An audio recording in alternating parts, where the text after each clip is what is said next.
नमस्कार दोस्तों, नर्सिंग के इस यूट्यूब चैनल पर आप सभी का स्वागत है। आज के वीडियो में हम लोग पढ़ने वाले ओबीजी का सर्जिकल ऑब्स्टेट्रिक्स जितना भी है उससे रिलेटेड हम लोग पढ़ेंगे।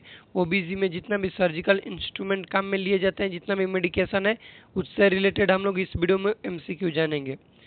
चलिए हम लोग अपना क्वेश्चन शुरू करते हैं। फर्स्ट हम लोग का क्वेश्चन है, vaginal hysterectomy is done for.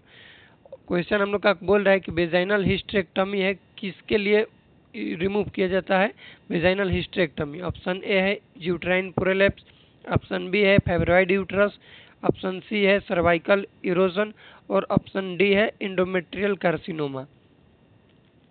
इसका राइट आंसर होगा option A uterine prolapse. Uterine prolapse के लिए क्या किया जाता है, वेजाइनल हिस्टेरेक्टमी किया जाता है, डन किया जाता है। यूट्राइन प्रोलैप्स में बात करें तो ये चार इसके अलग अलग टाइप्स होते हैं। यूट्राइन प्रोलैप्स में जो फोर्थ टाइप्स होता है उसको हम लोग बोलते हैं प्रोटूडेंसिया। इसको याद रखिएगा, ये क्वेश्चन पूछा जाता है, प्रोटूडेंसिया किसको बोला जाता है। नेक्स्ट है question, episiotomy is best done and commonly practice in. Episiotomy जो है बेस्ट डन होता है, ठीक है, लेकिन कॉमनली प्रैक्टिस इसके टाइप्स पूछ रहा है कि इपिजियोटॉमी का कौन सा टाइप्स है जो कि कॉमनली प्रैक्टिस में उसमें लिया जाता है। ऑप्शन ए है मीडियली, ऑप्शन बी है लेटरली, ऑप्शन सी है मीडियोलेटरल और ऑप्शन डी है जे शेप। इसका राइट आंसर होगा मीडियोलेटरल। ऑप्शन सी इसका राइट आंसर हो जाएगा। जो एपिजियोटॉमी है इसका मीडियोलेटरल जो टाइप है ये मोस्ट कॉमन यूज में लिया जाता है।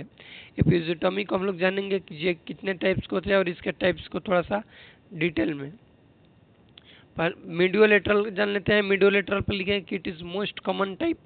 जो मीडियोलेटरल है क्या है, मोस्ट कॉमन टाइप है एपिजियोटॉमी का। इंसिजन में डाउनवर्ड एंड आउटवर्ड। इंसिजन कैसे लगता है, डाउनवर्ड और आउटवर्ड लगता है from mid point of fourchette. जो फोरचिट है उससे मिड पॉइंट से लगता है 2.5 centimetre away from anus. Anus जो है उससे 2.5 सेंटीमीटर दूर लगता है। फोरचिट क्या होती है तो इसको थोड़ा सा समझ लीजिएगा। जो वेजाइनल वाल है, वेजाइनल वाल और इक्टो सर्विस के बीच में, किसके सर्विस, इक्टो सर्विस के बीच में जो गैप बचता है उसको हम लोग बोलते हैं फोरचिट। याद रखिएगा, वेजाइनल वाल और इक्टो सर्विस के बीच में जो गैप बचता है उसको हम लोग फोरचिट बोलते हैं। नंबर में 4 होते हैं। नंबर में कितने होते हैं, 4। एक इंटीरियर होता है, एक पोस्टीरियर होता है और 2 लेटरल होता है। इसको याद रखिएगा, फोरचिट 4 होते हैं, इंटीरियर, पोस्टीरियर और 2 होता है लेटरल। नेक्स्ट है median episiotomy. Incision made from centre of fourchette. कहाँ से लगता है, सेंटर ऑफ फोरचिट लगेगा। 2.5 सेंटीमीटर लॉन्ग लगता है। कितना लगता है, 2.5 centimetre long. In this procedure risk of injury of anal sphincter. Anal sphincter में क्या है, रिस्क है उसके इंजुरी होने का। एक क्वेश्चन पूछा जाता है कि किसी भी लेडी को हम लोग एपिजियोटॉमी कर रहे हैं तो वहाँ पर सेकेंड डिग्री पेरिनियल टीयर देखने के लिए मिलता है। क्या देखने के लिए मिलता है, सेकेंड डिग्री पेरिनियल टीयर देखने के लिए मिलता है। इसको भी याद रखिएगा।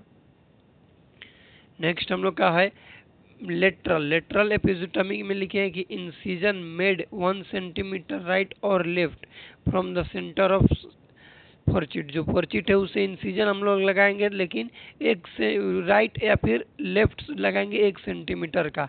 लेकिन इसमें कि there is risk of Bartholin gland. ये भी क्वेश्चन पूछा जाता है कि जो एपिजियोटॉमी है उसके किस टाइप में बार्थोलिन ग्लैंड के इंजुरी होने का चांस है, तो बोलेंगे हम लोग कि लेटरल वाले में। नेक्स्ट होता है जे शेप। नेक्स्ट क्या है, जे शेप। जे शेप में क्या हम लोग करते हैं कि घड़ी में जो 5 o'clock या फिर 7 o'clock ये जो टाइम होता है उसके अकॉर्डिंग लगाते हैं, उसको हम लोग बोलते हैं J shape episiotomy. Next question है, an incision made into perineum to enlarge the vaginal outlet during delivery is called. इसको हम लोग क्या बोलते हैं, तो इसको हम लोग एपिजियोटॉमी बोलते हैं। एपिजियोटॉमी की ये डिफिनेशन हो गया, इसको मान सकते हैं। ऑप्शन बी इसका राइट आंसर होगा। नेक्स्ट क्वेश्चन है, अ surgical plan incision on perineum is. Surgical plan incision लगा रहे हैं तो इसको भी एपिजियोटॉमी बोलते हैं। एपिजियोटॉमी क्या है, तो प्लान प्रोसीजर है, इसको भी याद रखिएगा। इसको हम लोग प्लान के करते हैं, ये कॉमनली यूज में नहीं लिया जाता है। इसको प्लान प्रोसीजर बोला जाता है, लेकिन मोस्ट कॉमन ऑपरेटिव प्रोसीजर है। ये भी क्वेश्चन पूछा जाता है कि मोस्ट कॉमन ऑपरेटिव प्रोसीजर क्या होता है, तो एपिज़ोटोमी होता है। ऑपरेटिव प्रोसीजर में एक फोर्सेप डिलीवरी आ जाता है, वैक्यूम डिलीवरी आ जाता है, एपिज़ोटोमी है तो उसमें मोस्ट कॉमन क्या है, तो उसको हम लोग बोलेंगे कि एपिज़ोटोमी होता है। नेक्स्ट है vulsellum forceps is used for grasp. जो वाल्सलम फोर्सेप है किसको ग्रास्प करने के लिए यूज में लिया जाता है, तो हम लोग बोलेंगे कि जो वाल्सलम फोर्सेप है, पहले इसका इमेज देख लीजिए। यह है वाल्सलम फोर्सेप का इमेज। इसमें हम लोग इसको आइडेंटिफाई करेंगे कैसे, तो इसके ये जो यहाँ पर टीथ है दो गो, उसके दो दो, एक में दो है तो दो दो होता है दोनों में। इससे हम लोग दोनों इमेज को, एक ही दोनों इमेज है, इसको आइडेंटिफाई करेंगे। जो वाल्सलम फोर्सेप है, ग्रास्प मतलब किसी भी चीज को पकड़ने के लिए काम में लिया जाता है, तो सर्विक्स जो है उसको ग्रास्प करने के लिए यूज में लिया जाता है वाल्सलम इंस्ट्रूमेंट।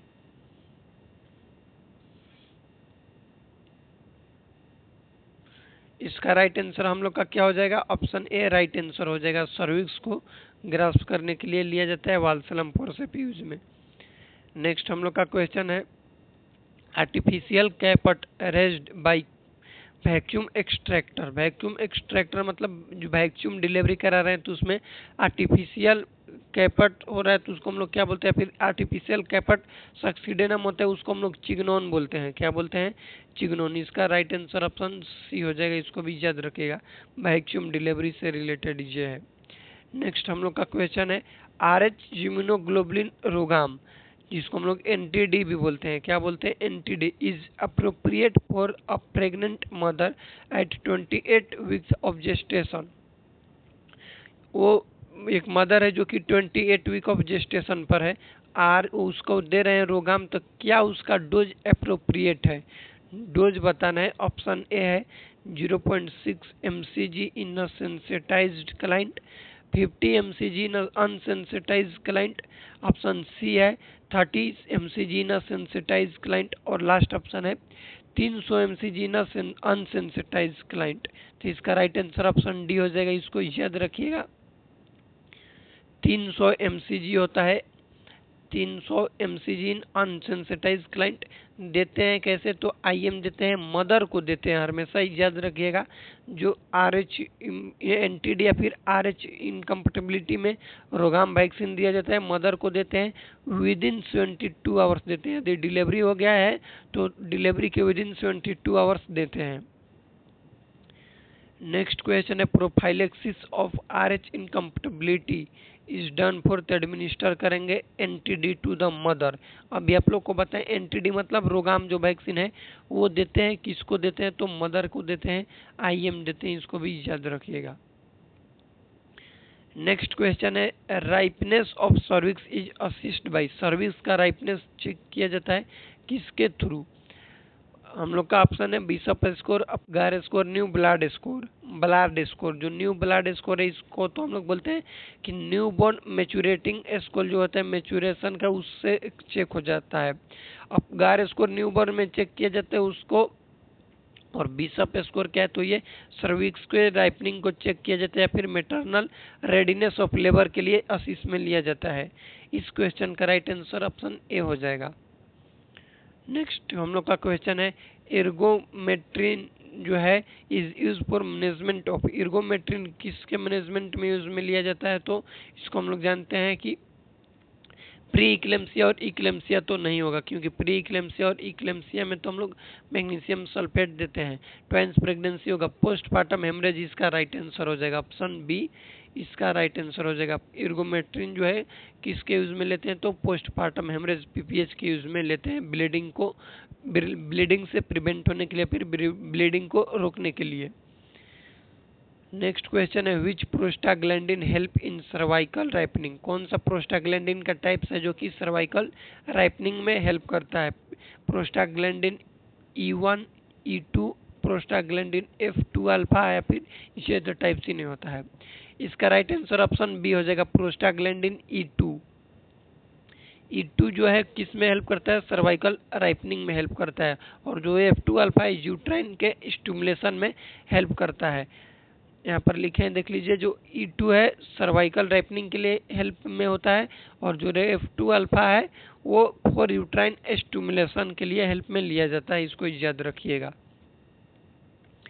नेक्स्ट क्वेश्चन है, major side effect of oxytocin. Oxytocin का मेजर साइड इफेक्ट क्या हो सकता है, या फिर टॉक्सिक लेवल भी बोल सकते हैं। तो यूट्राइन हाइपर स्टिमुलेशन होता है। क्या होता है? Uterine hyper stimulation. एक क्वेश्चन आप लोग के लिए हम यहाँ पर छोड़ रहे हैं, बताइएगा कमेंट करके कि ऑक्सीटोसिन का एंटीडोट क्या होता है। किसी भी मदर को यदि ऑक्सीटोसिन का साइड इफेक्ट हो रहा है, सीवियर साइड इफेक्ट हो रहा है, तो इसका हम लोग क्या एंटीडोट देंगे, ये क्वेश्चन आप लोग को कमेंट बॉक्स में बताना है।